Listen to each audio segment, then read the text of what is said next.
Powered by the Montana Television Network. The 5:30 news continues on KPAX, Montana's news leader. Montana continually ranks among the top states in the nation for suicide. Tonight we share our MTN Zero Suicide Initiative, a series of stories looking at our state's suicide rate, and even more importantly, the people and lives of Montanans. We want to start conversations and ultimately reduce the suicide rate. Now we look at those who've served in the military. On an average across the nation, 20 veterans die by suicide each day. Shannon Newth reports. Our veterans matter.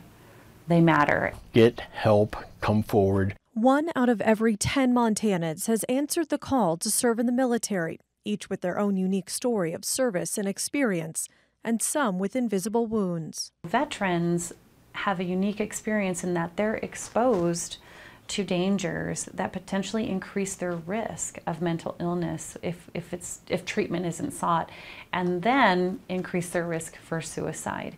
And so add that to the culture of don't tell anyone when you're feeling mentally ill or don't share, then there's this really silent struggle that our veterans deal with. In a recently released report conducted by the U.S. Department of Veterans Affairs, Montana ranks first in the nation among veterans who have died by suicide. Specifically examining deaths in 2014, the report indicates 58 Montana veterans died by suicide. Veterans ages 35 to 54 made up the largest percentage, followed closely by those ages 55 to 74. Compared to the rest of the country, after accounting for difference in age, the report finds the veteran suicide rate in Montana significantly higher than the national rate. Under the Big Sky, where Montana has for decades ranked as one of the top states in the country for suicide deaths, veteran deaths by suicide made up roughly 24% of suicide deaths in the state. The rate for veterans is more than double that for the entire population. The different triggers from different wars are what impact the combat veteran the most, because that particular trigger puts them right back into a self-preservation mode. Many veterans deal with the stigma of mental health in a negative way, and they feel that they have to isolate and just hold back their emotions and things, and that's when tragedies occur, when they try to make that kind of emotional pain go away. According to the Montana VA, veterans are more likely to attempt suicide by firearm, and 85 to 90% of those who attempt suicide by firearm will die. Of the 58 veterans who died by suicide in 2014, nearly 64% involved a firearm.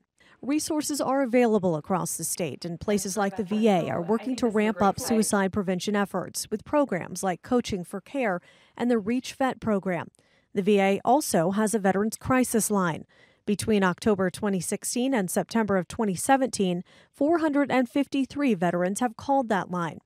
Hollows describes one call that saved a veteran's life. Very distressed, a lot of things going on in his life, and very suicidal. So we completed what's called a safety plan, which has been shown to significantly reduce your risk for suicide. Both Hollows and Parsetich urge family and friends of veterans to watch for warning signs such as behavior changes, a loss of interest in activities, or not wanting to interact in social circles.